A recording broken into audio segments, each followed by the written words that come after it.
भगवानगड धनंजय मुंडेंच्या भक्कमपणे पाठीशी महंत नामदेव शास्त्रींकडून पाठराखण, तर नामदेव शास्त्रींच्या पाठिंब्यासारखी दुसरी ताकद नाही, धनंजय मुंडेंनी मानले आभार।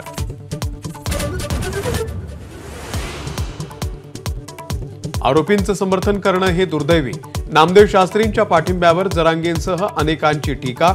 भगवानगडावरती जाऊन धनंजय मुंडेंच्या विरोधातले पुरावे नामदेव शास्त्रींना देणार, दमान यांची माहिती।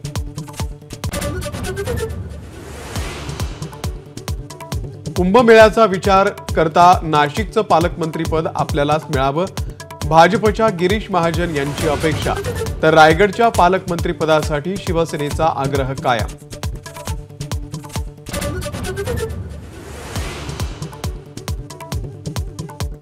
अमरावतीमध्ये सुवर्ण मुकुट देत चंद्रशेखर बावनकुळेंचा सत्कार, पालकमंत्री झाल्यानंतर पहिलाच अमरावती दौरा। शिक्षण मंत्री दादा भुसेंनी अप्रत्यक्षपणे फेटाळली नितेश राणेंची बुरखाबंदीची मागणी, बुरखा घातलेली किंवा बुरख्याविना विद्यार्थिनी कॉपी करणार नाही यासाठी शिक्षण विभाग दक्ष असल्याचं केलं स्पष्ट।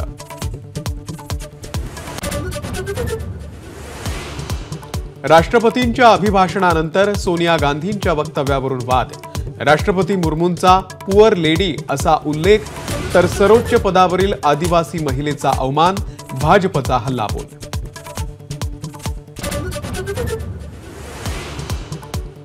देवी लक्ष्मीची गरीब आणि मध्यम वर्गावरती कृपा करो, पंतप्रधान नरेंद्र मोदींकडून आयकर सवलतीचे दिले संकेत, उद्या सादर होणार केंद्रीय अर्थसंकल्प। येत्या आर्थिक वर्षामध्ये देशाचा जीडीपी 6.3 ते 6.8% राहण्याची शक्यता, जीएसटी संकलन वाढणार, अर्थमंत्री निर्मला सीतारामन यांनी मांडला आर्थिक सर्वेक्षण अहवाल।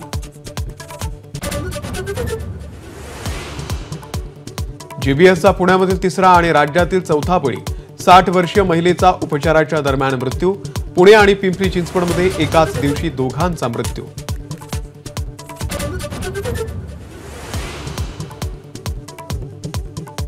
शालेय पोषण आहारामध्ये राज्य सरकार अंडा पुलाव, गोड खिचडीसाठी निधी देणार नाही, दोन्ही पदार्थांसाठी लोकवर्गणी काढावी लागणार, आव्हाडांची टीका, ठाणे जिल्हाधिकारी कार्यालयात अंडी नेऊन निषेध।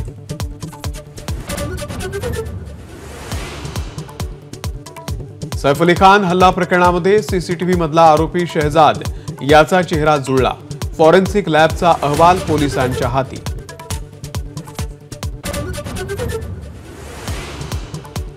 ममता कुलकर्णीला नुकतंच दिलेलं किन्नर आखाड्याचं महामंडलेश्वर पद रद्द, ममताला मदत करणाऱ्या लक्ष्मीनारायण त्रिपाठी यांचं महामंडलेश्वर पद काढून घेतलं, किन्नर आखाड्याची फेररचना होणार।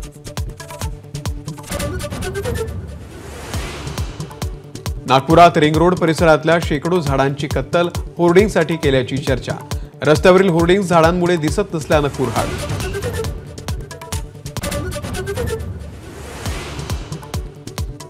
विराट कोहलीही रणजीमध्ये अपयशी, रेल्वे विरुद्धच्या सामन्यात फक्त 6 धावांवरती झाला क्लीन बोल्ड, विराट बाद होताच हजारो प्रेक्षक स्टेडियममधून बाहेर।